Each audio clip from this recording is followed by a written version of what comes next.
You've run the number, maybe not on paper, maybe not with a spreadsheet, but in your head, late at night, when the ceiling is doing nothing interesting, you've run it. The number you need, the amount in the account, that means you're done. That means the alarm is optional and the Sunday dread is someone else's problem. You have a number, you believe in the number. The number is the whole plan, and almost certainly, the number is wrong. Not slightly wrong, wrong in a way that will not reveal itself until you've already built your life around it. Think about how you arrived at the number. You probably started with your current expenses. What you spend now, annualized, multiplied by some factor 25 times, is the one people cite. Because it implies a 4% withdrawal rate. Because some research in the 90s suggested that 4% was sustainable over a 30-year retirement horizon. You found that number somewhere, an article, a calculator, a Reddit thread at 11:30 at night, and it felt like solid ground. Like math you could trust, like someone had figured it out so you didn't have to. So you took your spending, multiplied by 25, and arrived at a target. And that target became the thing, the North Star, the finish line. And you started moving toward it. Here's what that calculation assumes that you probably didn't notice when you accepted it. It assumes your current spending reflects your actual life. It assumes you won't want more space when you have more time. It assumes healthcare will cost what it costs now. It assumes you won't live longer than 30 years. Per retirement, it assumes inflation behaves. It assumes you accurately know what you spend, which most people, careful people, thoughtful people, do not. You weren't given those assumptions to evaluate.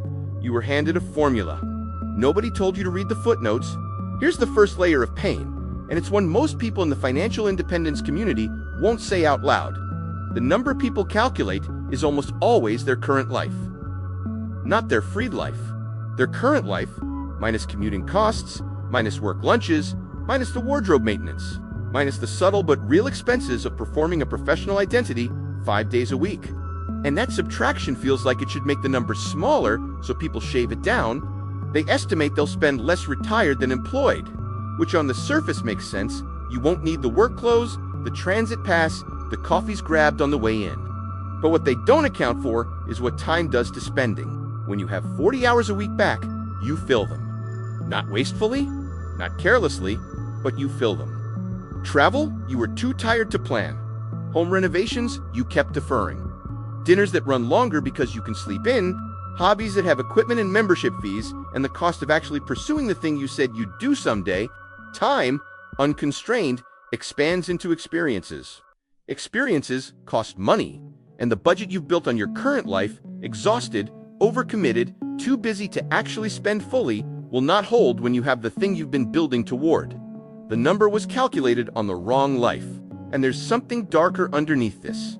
The 4% rule, the foundation of most financial independence math, was derived from a specific study using a specific historical window of U.S. market returns. It was designed for traditional retirement at 65 with a 30-year horizon.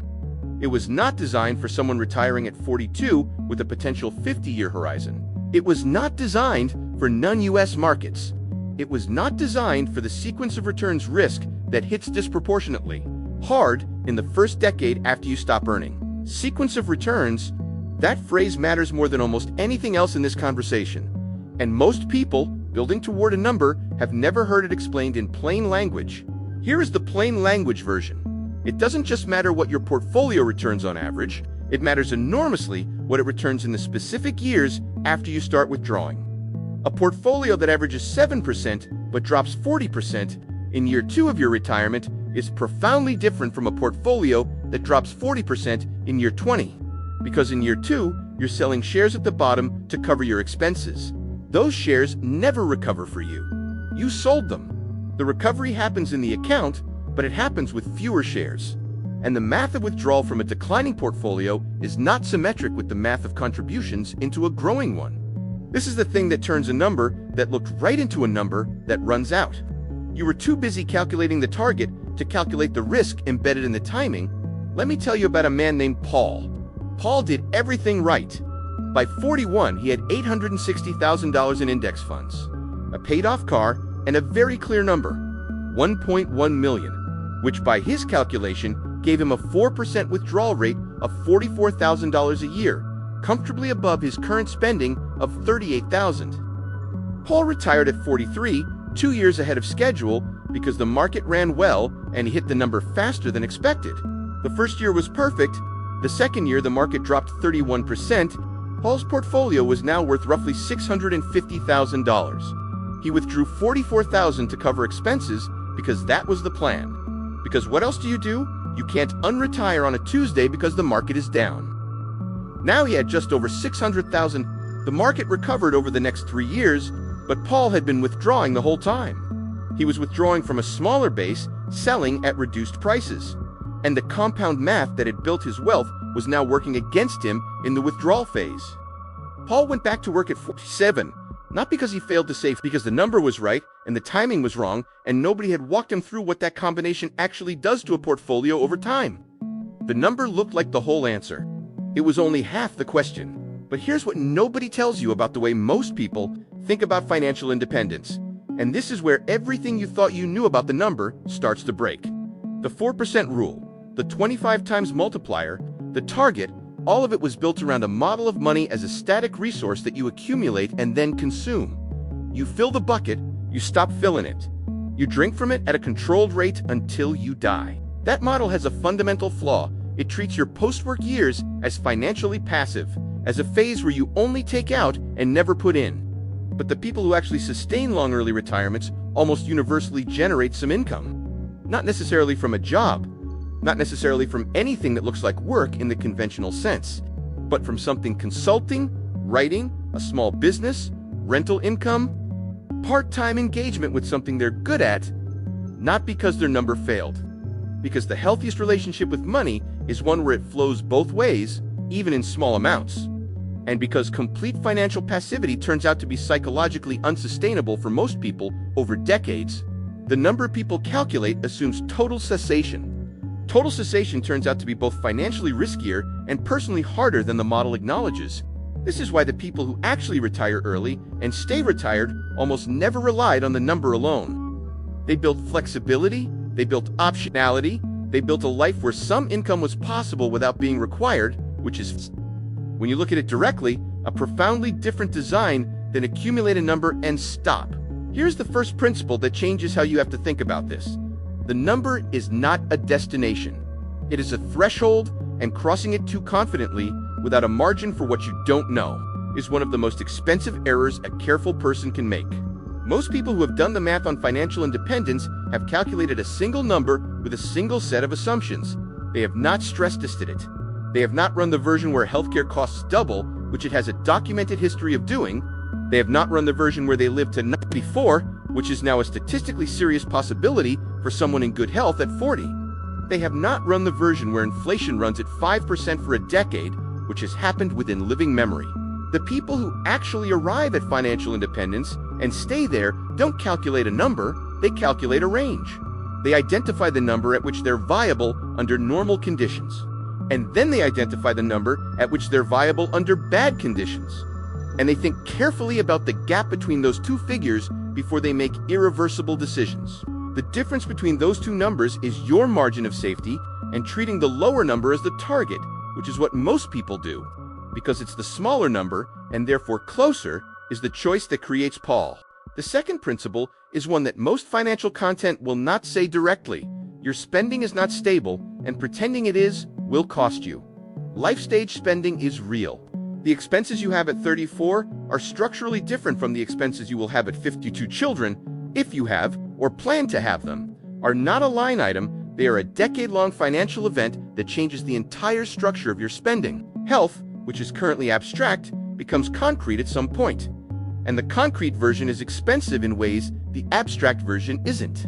The people who calculate their number at 30 using 30-year-old expenses and 30-year-old assumptions are building a financial plan on a foundation that will shift beneath them.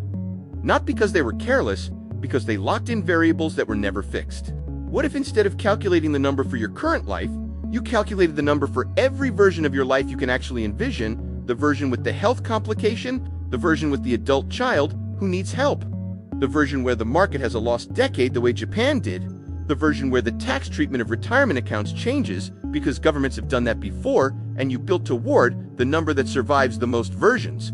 That number is higher than the one you have, maybe not unreachably higher, but higher. And the work of getting there is not a reason to despair. It is the difference between arriving at a destination and arriving at a destination that will still be there when you need it. And here's the uncomfortable version of this that most of the financial independence content online is too optimistic to deliver. Some of you reading the forums, running the calculators, optimizing the savings rate, some of you are building toward a number that has quietly become more about escaping the current life than building the intended one. That is not a criticism. It is a diagnostic. Because when the number is primarily about escape, the calculation is motivated, you are not dispassionately modeling your future. You are finding the version of the model that justifies leaving as soon as possible. You are rounding down on expenses, rounding up on returns, accepting assumptions uncritically because questioning them would move the number further away. And that motivated calculation is the most expensive kind. Not because the math is bad, but because the psychology is doing the math. The question worth asking, the one that stings if you sit with it long enough, is this. If you couldn't retire until 62, would the number you're building toward still be enough? If not, you may not be building toward independence. You may be building toward the earliest plausible exit, which is a different thing with a different risk profile, and a different set of consequences if the number turns out to be wrong. This is where it gets truly interesting and genuinely important. The people who sustain financial independence for decades share a pattern that has nothing to do with their savings, rate, and almost everything to do with something that's much harder to optimize. Their spending has a floor, not just a ceiling. Most financial independence planning is ceiling focused. Keep the spending under X, keep the withdrawal rate under 4%. Don't lifestyle inflate, all ceiling work. None of it addresses the floor. The floor is what you discover when the market drops 40% in year one and you are staring at your spending and asking yourself what you actually need to be okay. Not what you'd prefer, not what you planned for, what you actually need. And the people who built financial resilience into their lives, not just financial independence, are the ones who found the floor before the crisis forced the question, and who built their number not from the ceiling down, but from the floor up. This is a different mathematical exercise. It is also a different psychological one, because finding your floor requires honesty about what your life is actually made of, what's essential, and what's ambient comfort. What you'd trade and what you wouldn't. Most people have never done that exercise, not because it's hard to do, because it's uncomfortable to know. 20 years from now, the person who calculated the number they needed and stopped, there will be one of two things: vindicated because everything went as modeled, or back at work because one of the variables the model didn't account for arrived on schedule. The person who calculated the range, who stress tested the assumptions, who built a margin of safety, who maintained some flexibility in how income could flow, that person may have worked slightly longer or accumulated slightly more before declaring independence. The gap between those two timelines might be 2 years. It might be 3, and in exchange for those 2 or 3 years, they bought decades of genuine security rather than decades of crossing their fingers at the withdrawal screen. That trade is almost always worth making. The people who made it will tell you so. The people who didn't make it sometimes get the chance to tell you too, just from a different vantage point. So here is where I leave you. You can keep building toward the number you have. It might be right. The market might cooperate, your spending might hold. Your health might be uncomplicated, your life might cost in your 60s what it costs in your 30s, and the number might be everything you modeled it to be. Or you can spend the next 60 days doing something most people in this space will not do, stress testing the number, not to demoralize yourself, not to move the finish line forever into the distance, but to actually know what the number survives and what it doesn't, to identify the assumptions you inherited without auditing, to find your floor, your margin, your version of the number that holds when life arrives with its own opinion about your plan. One of those paths ends at a number you believe in because you tested it. The other ends at a number you believe in because you need to. The difference between those two beliefs, when the market does what markets do at the worst possible time, is the difference between a retirement and an interruption. What do you actually want your number to mean?